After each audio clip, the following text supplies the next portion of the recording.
पाक की महफिल में 23 अगस्त को एक तकरीब हुई, इतवार को, बरोज़ इतवार। उसमें एक दोस्तों के दरमियान में एक नाखुशगवार वाक़या हुआ। वो दोस्त जो बड़े शीर व शक्कर थे, एक दूसरे के बड़े करीब थे, न जाने उनमें ऐसा क्या मसला हुआ कि वो बात यहाँ तक आ गई। हम आज इसलिए हाजिर हुए कि आज सुबह एक वीडियो देखी, इससे पहले भी मुतअद्दिद बार वीडियो देखते रहे, जिसमें दो फरीक़ैन के दरमियान या दो दोस्तों के दरमियान जो छोटा सा तनाज़ा था, एक नाखुशगवार वाक़या था जिसको खामोशी से दबा देना चाहिए था, लेकिन एक फरीक की तरफ से बार बार वीडियो लगाई जाती रही। और आज सुबह भी एक वीडियो लगाई गई जो कि जिसकी जितनी मजम्मत की जाए कम है। उनमें अल्फाजों का चुनाव, उसमें बातचीत का अंदाज, वो आप सबके सामने है। आज हम इसलिए हाजिर हुए कि ये वाक़या जिस जगह पर हुआ, मोहतरम मजीद मुग़ल साहब के जो दुरूद पाक की जहाँ महफिल होती है, आस्ताना काशाना मजीद मुग़ल साहब के ऑफिस में, वहाँ पर हम आए हैं। उस वक्त जिस वक्त ये वाक़या हुआ, वहाँ पर राना अबरार साहब भी मौजूद थे और भी बहुत सारे दोस्त थे जो आना चाहते थे, लेकिन हमने, क्योंकि रश लगाना अच्छा नहीं लगता, तो जापान की बड़ी जानी मानी शख्सियात हैं, मजीद मुग़ल साहब भी, मोहतरम राना अबरार साहब भी, और हमारे साथ दूसरे फरीक जो हैं मोहतरम नईम खान साहब भी मौजूद हैं। मेरा जो सबसे पहले सवाल है जो उस वीडियो में उठाए गए, मैं मजीद मुग़ल साहब से पूछना चाहता हूँ कि वो जो नाखुशगवार वाक़या हुआ, क्या वो दहशतगर्दी था, क्या वो कातलाना हमला था, या वो किसी की साजिश था? आप उस वाक़े को किस नज़र से देखते हैं सर? बिस्मिल्लाहिर्रहमानिर्रहीम। मैं, चूँकि मेरे इसी जगह पर ये महफिल ज़िक्र और दुरूद पाक होती है हर महीने, और उसमें बहुत सारे दोस्त अहबाब उसमें तशरीफ़ फरमा होते हैं, दूर दराज से भी, बड़े ज़ौक़ और शौक़ के साथ, और मैं सबका बड़ा इंतहाई शुक्रगुज़ार हूँ। और उसमें हमारे मोहतरम नईम खान साहब भी हमेशा तशरीफ़ फरमा हुआ करते हैं। कारी अली हसन साहब जो हैं वो हमारे बिल्कुल पड़ोस में हैं, तो वो भी अक्सर महफ़िल में उनका भी आना होता है। तो ये जो कुछ हुआ है, मैं बिल्कुल क्या बड़े सिद्क़ के साथ, कोई लगी लिपटी रखने के बजाय या कोई उसको मैं कोई और रंग देने के बजाय, मैं ये अर्ज़ करना चाहूँगा कि ये कोई प्री प्लान, कोई ऐसा नहीं था। हाँ, बिल्कुल ऐसा नहीं, कोई साजिश नहीं थी। एक तअस्सुर ये दिया गया कि ये शायद प्री प्लान था, कोई पहले से कोई प्लान किया गया था। ऐसी सिरे से कोई बात नहीं है, और खुदा न खास्ता हम ऐसा सोच भी नहीं सकते। बिलखुसूस मैं, मेरी जगह पर जहाँ मैं ये दाई हूँ इस महफिल पाक का, तो कम अज़ कम मैं तो तसव्वुर भी नहीं कर सकता ना इस किस्म के किसी जो है ना वो घिनौने अमल का। तो जो कुछ हुआ है वो मैं समझता हूँ कि इत्तफाकन हुआ है और सडनली हुआ है। बैकग्राउंड पे जो क्या था, अपेरेंटली जो नज़र आता है वो तो यही है कि ये रमज़ान का जो चांद हुआ था, जी जी, और उस दौरान मोहतरम नईम खान साहब ने जो पोस्ट लगाई चांद के हवाले से, रमज़ान के आगाज़ के हवाले से, वो चांद के हवाले से हम बाद में बात करेंगे। मतलब मेरा पस मंजर मुझे थोड़ा सा वही नजर आ रहा था। अदरवाइज तो यहाँ कोई ऐसा इशू नहीं हुआ ना। जी जी, कोई ऐसा इशू नहीं हुआ यहाँ, कोई किसी किस्म का नहीं था। भाई आप किस नज़र से देखते हैं दहशतगर्दी का वाक़या, कातलाना हमला, प्री प्लान? आप भी वहाँ मौजूद थे, क्या समझते हैं आप? बिस्मिल्लाहिर्रहमानिर्रहीम। पहले नंबर पे तो ये जो जगह है ना जी, जब से मुग़ल मजीद साहब ने प्रोग्राम शुरू किया, महीने में एक बार महफिल ज़िक्र होती है, और ये महफिल ज़िक्र रूहानी महफिल होती है, और रूहानियत की तस्कीन हासिल करके हर कोई जाता है। मैं जब पाकिस्तान में था तो नहीं आ सका, जब वो वहाँ होता हूँ तो फिर वो अटेंड नहीं होती। बसूरत दीगर जब जापान में होता हूँ मैं, कोई महीना इनकी कोई महफिल कभी नहीं मतलब कि वो अटेंड ना करूँ, क्योंकि मैं किसी के लिए नहीं यहाँ आ रहा, कोई दुनियादारी के लिए नहीं आ रहा, मैं अपनी आकबत के लिए आता हूँ और अपनी रूह की तस्कीन के लिए आता हूँ, और वाकई यहाँ से तस्कीन मिलती है। ये इतनी पाक और इतनी अच्छी महफिल होती है कि जिसमें सुकून मिलता है। यहाँ तो तसव्वुर ही नहीं कोई कर सकता कि कोई साजिश की जाए, कोई प्री प्लान काम किया जाए और इसमें किसी पर कोई हमला किया जाए। यहाँ तो किसी की इज्जत का इतना एहसास किया जाता है, अपनी जगह छोड़ छोड़ के दूसरों को देते हैं कि आए तो हम रज़ाए इलाही के लिए हैं, यहाँ आए तो हम जिक्र इलाही के लिए हैं यहाँ। तो दिल में वैसे ही मोम जैसा हो गया होता है, चाहे सारा दिन हम परेशानियों में भी गुजारा हो, बातों में भी। यानी इसका मतलब ये हुआ कि ना दहशतगर्दी हुई है, दहशतगर्दी का सवाल ही पैदा नहीं होता। और दहशतगर्द कौन है यहाँ जिसपे इल्जाम लगाया गया, उनकी शख्सियत हमारे नजदीक और लोगों के नजदीक सारा जापान जानता है कि हर दिल अजीज शख्सियत इस इलाके की कोई आदमी ऐसा नहीं है कि जो इनकी शख्सियत से वाकिफ नहीं है। तो ना दहशतगर्दी है, ना प्री प्लान है, ना कोई कातलाना हमला हुआ कि इनने खंजर पकड़ा हुआ था या पिस्तौल निकाला हुआ था, कोई बंदूक निकाली हुई थी या कोई लाठी पकड़ी हुई थी कि मारने के लिए आए हैं तो कातलाना हमला हो। क्यों कि सब इनको रोकने वाला भी मैं ही था। जब इनको वो बात थोड़ी सी हुई है तो उसमें आगे बढ़ के रोकने वाला भी मैं था, और मुझे पता है कि ये बिल्कुल नहाते थे, हाथ में कोई चीज नहीं, किसी किस्म का कत्ल ऐसे थोड़ी हो जाता। डिस्टेंस पे थे, और फासले पे थे, 2 मीटर का फासला था। यानी इसका मतलब ये हुआ कि आपने तीनों चीजें खंडन की है, इसमें कोई ताल्लुक नहीं है ना किसी साजिश का ना कातलाना हमले का। नहीं भाई, क्या ऐसी बात थी कि अचानक आप इतने हाइपर हो गए बकौल उस वीडियो के कि आपने जनाब उनको मारने की कोशिश की या जो कुछ भी वो फरमा रहे हैं? बिस्मिल्लाहिर्रहमानिर्रहीम। यार दानिश भाई, बात यह है कि मजीद मोल साहब जो बात शुरू करना चाह रहे थे ना कि इसका स्टार्ट जो है वो रमज़ान के चांद से हुआ है। नहीं, आपके मुंह से सुनना था। हाँ, रमज़ान के चांद से हुआ है। रमज़ान के चांद का मैंने एक छोटा सा क्लिप बनाया था 15-20 सेकंड का कि रमज़ान का चांद नज़र आ गया है और कल इंशाल्लाह रोज़ा होगा। और मैंने वो ऐलान इसलिए किया था कि मौलाना सलीम रहमान साहब जो रोज़ा हलाल कमेटी के चेयरमैन है, उन्होंने ऐलान किया था। अच्छा, कोविड-19 की वजह से तरावी का प्रोग्राम नहीं था मस्जिद में, तो मस्जिद में लोग नहीं थे। मुझे टेलीफोन आने शुरू हो गए, तो मैंने सोचा कि 30-40 बंदों को मैं जवाबी टेलीफोन करूंगा तो क्यों ना मैं ये क्लिप बना के लगा दूं। मैंने वो लगा दिया। तो दूसरे रमज़ान की सुबह सहरी के बाद मैं फजर की नमाज के लिए वजू कर रहा था, तो मेरा फ़ोन की घंटी बजी। तो मैंने सोचा कि इस वक्त कौन फ़ोन कर सकता। सहरी का टाइम ऐसा होता है कोई किसी को कॉल नहीं करता, तो अली हसन का फ़ोन था। तो मैंने कॉल बैक की, क्योंकि मैं उस वक्त वजू कर रहा था तो मैंने अटेंड नहीं किया। मैंने वजू करने के बाद कॉल की, जी कारी साहब। कहते जी आपने ये चांद का ऐलान किया, ये किस बुनियाद पे किया? मैंने कहा जी बात ये है कि मैंने सारी बातें उनको समझाई कि मैंने चांद का ऐलान नहीं किया। मैंने उनकी रोज़ा हलाल कमेटी के ऐलान के सुनने के बाद अपनी मस्जिद के साथियों को ये मैसेज कन्वे किया है कि भाई उन्होंने ऐलान कर दिया। इसलिए तो मैंने इसलिए जवाब दिया कि मैं कारी साहब की इज्जत करता हूँ, रिस्पेक्ट करता हूँ। मैंने इसलिए, वरना मैं किसी के सामने जवाब दूँ? कौन किसी के सामने जवाब दे है? जापान में हर आदमी अपने घर से खाता है, कोई किसी की परवाह नहीं करता, लेकिन दोस्तों का एक एहतराम होता है। तो मैंने उस आदमी का एहतराम करते हुए पूरी बात उसको समझाई। मेरा ये ख्याल था कि इसके बाद वो आगे नहीं आएगा ना। उसके बाद उसने मेरे खिलाफ एक बहुत बड़ी एक फतवा जारी कर दिया। नहीं भाई, एक मिनट मजीद भाई, जब से आप जापान में आए हैं आज तक की तारीख में जितने त्यौहार हुए, आपने कौन से रोज़ा हलाल कमेटी को फॉलो किया है? उनके मुताबिक आपने अपने जो मजहबी त्यौहार हैं वो? मैं पहले तो वहाँ था, आनियों में था, बयाशी में। वहाँ तो मैं ज़ाहिर जो मौलाना सलीम रहमान साहब की रोज़ा हलाल कमेटी है उसी को मैं फॉलो करता रहा, उनके फैसलों को। मेरे तो कोई तारुफ भी नहीं था उनसे, ना कोई रब्ता था। वहाँ जो कम्युनिटी थी था बयाशी में, आनियों में, वो कहते थे अच्छा जी चांद हो गया, ठीक है जी हो गया है।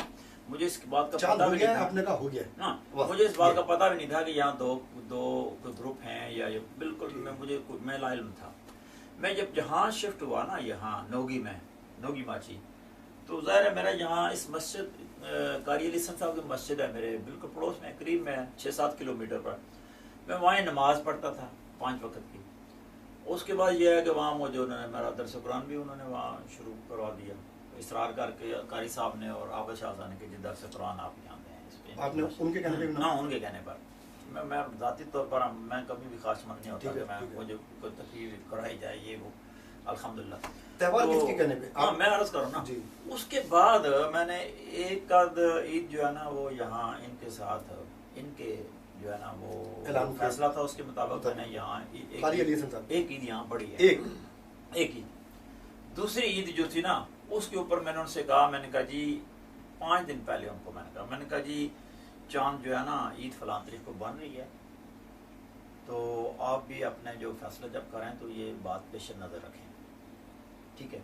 उनका जी कैसे? मैंने कहा जी मेरी कैलकुलेशन है अपनी नेट का जो डाटा है उसके बेस पर जैसे मेरी कैलकुलेशन, तो मैंने कहा आप इसको आप फैसला कर दो, पेश नज़र रखें।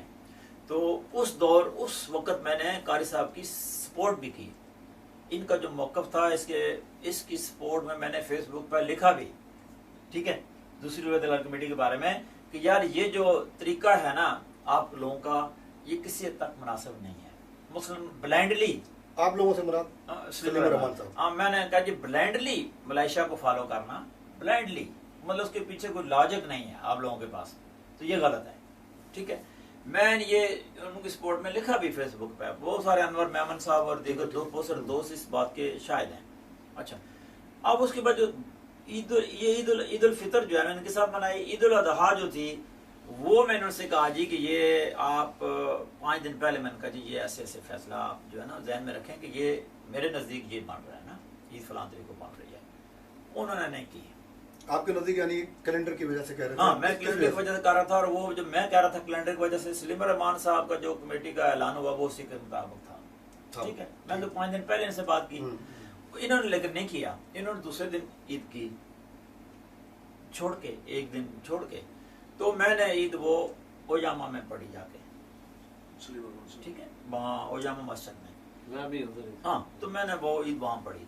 उसके बाद ये हुआ कि इनका थोड़ा सा मेरे साथ बहस भी हुआ, इनका तो नहीं हुआ, शायद 2-4 बातें होंगी, लेकिन आबद शाह साहब ने मेरे साथ अच्छा खासा एक डिबेट जो है ना वो जोड़ लिया फोन पर।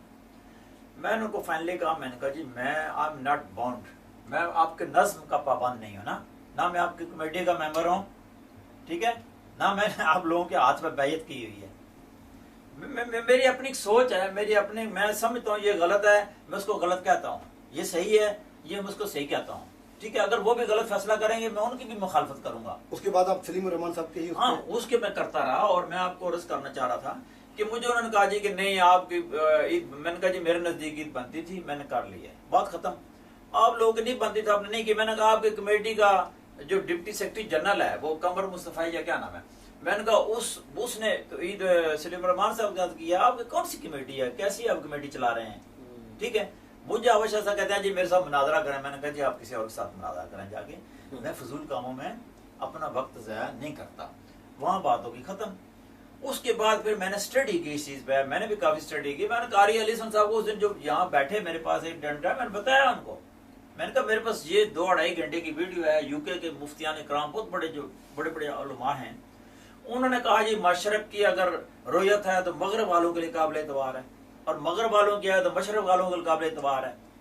अब बड़े देखे ना, सल्तनत उस्मानिया थी, ये बहुत बड़ी खिलाफत, यानी मलेशिया के जो फॉलो कर रहे हैं वो मतलब गलत नहीं कर रहे हैं, नहीं, एक लिहाज से गलत कर रहे हैं। उनको जब ये कहा गया है कि तुम करीबी इस्लामी मुल्क को फॉलो करो, तो करीबी इस्लामी मुल्क को फॉलो करने के लिए डिस्टेंस नहीं देखी जाती, चांद का मदार देखा जाता है। सवाल ये है कि जैसे नईम भाई ने, ठीक है, आपने अभी जैसे कहा कि जब यहाँ पर जी, तो चांद के हवाले से जब आपसे पूछा गया, आपने कहा हाँ जी चांद नजर आ गया, इसलिए सलीम रहमान साहब को नजर आ गया था। मैं अर्ज करूँ ना, ठीक है ना, मैं खुद भी जब भी चांद होता है ना, ईद का भी और रमजान का भी, मैं खुद भी सारा नेट पे डाटा चेक करता हूँ। अभी मैं बादोशी में अब नमाज पढ़ा रहा हूँ, ठीक है, जुमा पढ़ा रहा हूँ, ईद उल फितर मैंने वहाँ पढ़ाई, ईद उल अजहा भी पढ़ाई।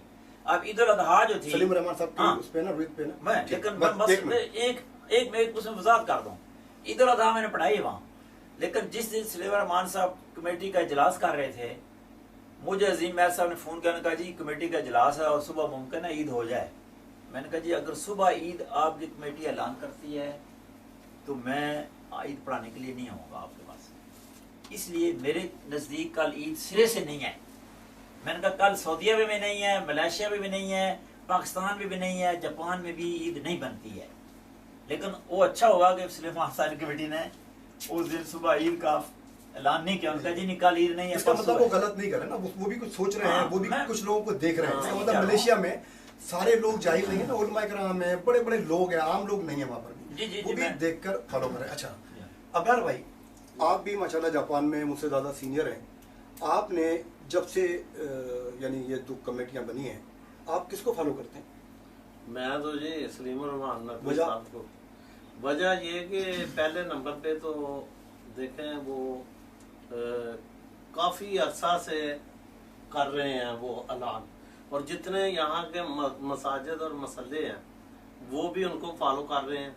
और जब हमने यानी वो कहते हैं चांद नजर आया तो आप मानते कि चांद नजर आया? नहीं, चांद नजर आया तो मानते का मतलब नहीं।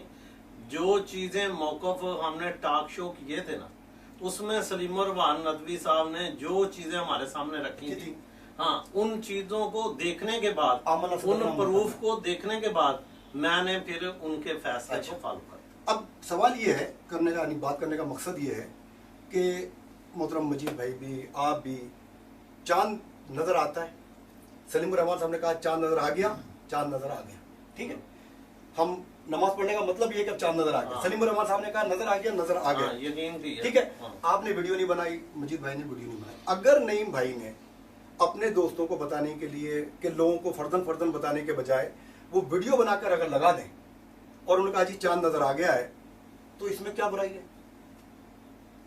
नहीं, इसके सिरे से कोई बुराई नहीं है। मैंने इनसे कहा था, बल्कि कारी साहब मेरे पास यहाँ जब बैठे जिस दिन ये वाक़या हुआ, मैंने उनको भी ये कहा, मैंने कहा एक मस्जिद के वो जिम्मेदार है वहाँ जी, दूसरे उसके अलावा मस्जिद के अलावा भी इनका अपना एक स्टेटस है बिल्कुल। तो मैंने कहा लोग उनसे अप्रोच करते हैं, फोन करते हैं, वहाँ वो सबको बजाय फोन करने के उन्होंने एक मैसेज वीडियो बना के उन्होंने ऐलान कर दिया है, तो उसी ऐलान को उन्होंने फॉरवर्ड किया है जो उनको वसूल हुआ था।